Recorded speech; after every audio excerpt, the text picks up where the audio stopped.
Ассалаумағалейкум туғандар, қандайсыздар? Назарыңыздарда қайырдан эле базары жоқ каналы. Бүгін 27 ноябрь 2023 жыл. Мен сіздерге туғандар Бишкек шаарынын түштүк чыгышы Южный магистраль жана Алматинка көчөсүнүн кесишине жакын жерден жерин аянты 20 соток болгон сатылуучу үй көргөзмөкчүмүн. Биринчи эле болуп баруу жолун түшүндүрөйүн. Мен турган жер мынакей магистраль Алматинка көчөсүнүн кесилиши.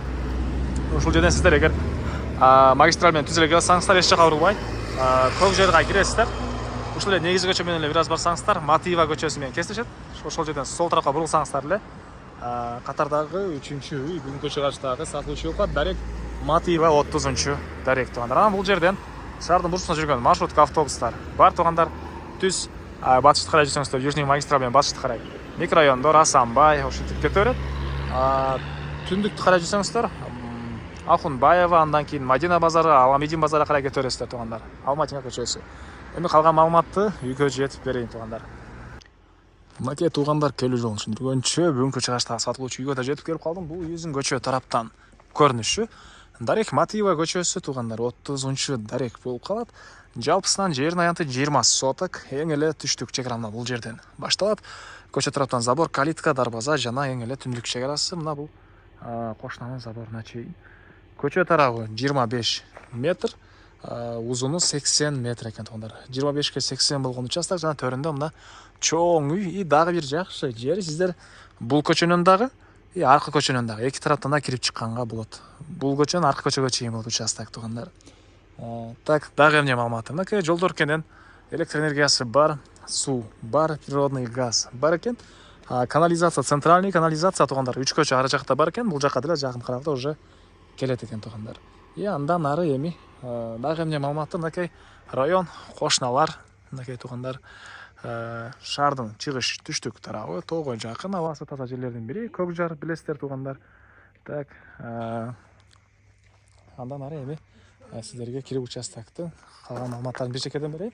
Мынакей сиздер Южный магистралдан түз эле өтүп келсеңиздер, ошол негизги көчөнүн солго бурулсаңыздар эле мына оң тарапта бул үйдү көрө аласыздар. Эсин номери мынакей бул жерде да жазылып турат. И азыр видеонун жүрүшүндө экранга жана описанияга жазып кетем эсин номерин. Мынакей бул короосу. Бул короосу.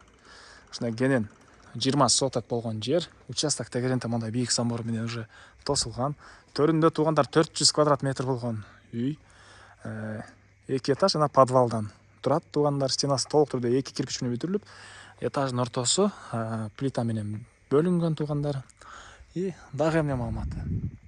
Бул жерде мындай дагы бир үй бар экен. Азыркыча бул жерде склад катары, ички тарабында курулуш материалдар бар экен. Ушул үйгө керектүү туугандар. Үй ПСО толук түрдө ремонт бүт эле, ушул ПСО. Дагы эмне маалыматы туугандар? Документтер боюнча кызыл китеби бар экен. И дагы жанагыдай таунхаус аласыздарбы же алып туруп 20 соток жер 10 соттуктан 2ге бөлө аласыздарбы же дагы көбүрөөккө бөлө аласыздарбы? Бөлүп кайра сатсаңыздар деле болот туугандар. 20 соток жер. Так. Окей.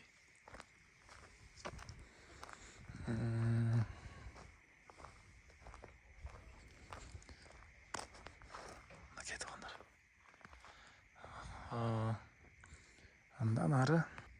Андан ары эми сиздерге үйдөн чыгыш тарабын көргөзөйүн. Айта кетчүмүн, мынакей бул жерде сырткы фасадына ушундай таштардагы ушундай бар экен туугандар. И мынакей Южный магистраль Алматинка көчөсүнүн кесилишиндеги мындай көп кабаттуу үй бул жерден көрүнүп турат. Южный магистраль Алматинка көчөсү мына ушул жерде эле туугандар кесилиши. Ошол үйдүн ары жагында эле. Балдарыңыздар мектепке, бул жерде номер 71 мектепке, и бул жерде частный билимкана деген частный мектеп бар экен туугандар. Так, үйдүн түштүк тарабынан мына ушундай аралык бар. Бул тарабын өтүп кеткенге. Жана бул жагында өзүнчө дарбаза. Бул жактан кийинки көчөгө өтүп кете аласыздар. Мынакей кошуналар, райондун көрүнүшү туугандар. Бул үйүбүздүн чыгыш тарабынан көрүнүшү. Бул тарапта дарбаза менен да кирип чыксаңыздар болот туугандар. Азыр эми силерге үйдүн ички тарабын көргөзөйүн. Мынакей бул үйүбүздүн негизги кирүүчү эшиги. Негизинен чыгыш тарабынан деле дагы бир эшик бар. Ал жактан да кирип чыксаңыздар болот. Так, мынакей киргенде мындай прихожкасы ушундай чоң кенен экен туугандар. ылдый тарабы стяж кылган, электропроводдор тартылган жана мына ички тарабы ушулар жака чейин бүтүрүлгөн. Мондай терезе, эшик, курулуш материалдары дагы бар. Көп эле. Аны келсеңиздер болсо карап байкап көрсөңүздөр болот. Бул жерде душ, ванна, ажаткана, мынакей туугандар. Так, бул жагында оң тарабында дагы бир бөлмө. Жалпысынан 10 бөлмөдөн турат экен туугандар. 10 бөлмөдөн турат. Бул жакта мындай чоң бир мындай холл дейсизби, ушундай жайы. Бул тараптан ылдый түшөк, подвал. Ал жерге машина койгонго жайы. Ылдый тарапта. Так. Окей, бул жакта мындай чоң бир бөлмө холл дейсизби, же кухня класстары. Бул жакта мындай камени да бар экен. Алда иштей турган эле камен туугандар. Мындай. Бул бөлмөнүн дагы, бул тараптан дагы, бул жактагы бөлмөгө өтүп кетсеңиздер болот туугандар. Бул жерде дагы бир мындай чоң бөлмө. Окей, түштүктөр анын катарынан мындай терезелер. Аркы бөлмөнүкү терезеси туугандар панорамный виддеги чоң терезе экен. Андан ары дагы эмне маалымат? Мондай курулуш материалдары. Окей. Бул жактан дагы бир кирип чыкканга эшиктин жайы, прихожка. Окей. Ал жагында экинчи этаж. Бул жакта дагы бир мондай бөлмөлөр. Санузел. Бир бөлмө, мынакей чыгыш тараптан терезе. Ылдый тараптан стяж болгон. Бул жерде дагы бир бөлмө. Бул жерден кийинки этажга чыгып кетебиз туугандар. Мынакей. Ортосу плит экен этаждан.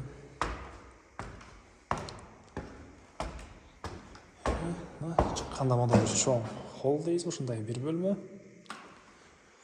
Түштүк тарабынан терезе орнотулган туугандар. Бул тарапка карай берсек, дагы бир мындай чоң бөлмө туугандарына. Батыш тарабынан терезе. Кыскасы бөлмөсү көп экен туугандар. Мен да башын айланып кеттим да. Ал бөлмө, бул бөлмө деле. Кыскасы чыксаңыз ушундай көп бөлмө турган чоң 400 квадрат метр болгон үй. Отопление батареялары бул жакта.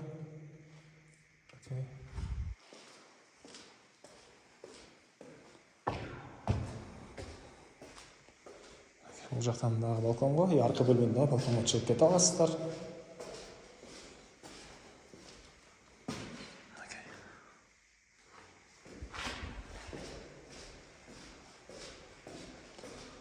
Анан жери чоң туугандар.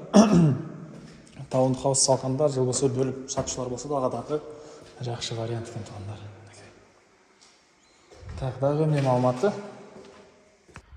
Бул үйдүн баасы туугандар $240,000 сурап атыптыр ээлери. Анан дагы сүйлөшүү болот. Ээсинин номери экранда жана описанияда эсептел деп жазылып турат. Аны окуп сүйлөшүп көрүңүздөр. Сүйлөшүүлөр болот туугандар. Анан достор менен, группалар менен бул видеону бөлүшсөңүздөр, ушундай үй жер издеген достор туугандарыңыздарга чоң жардам берген болосуздар туугандар.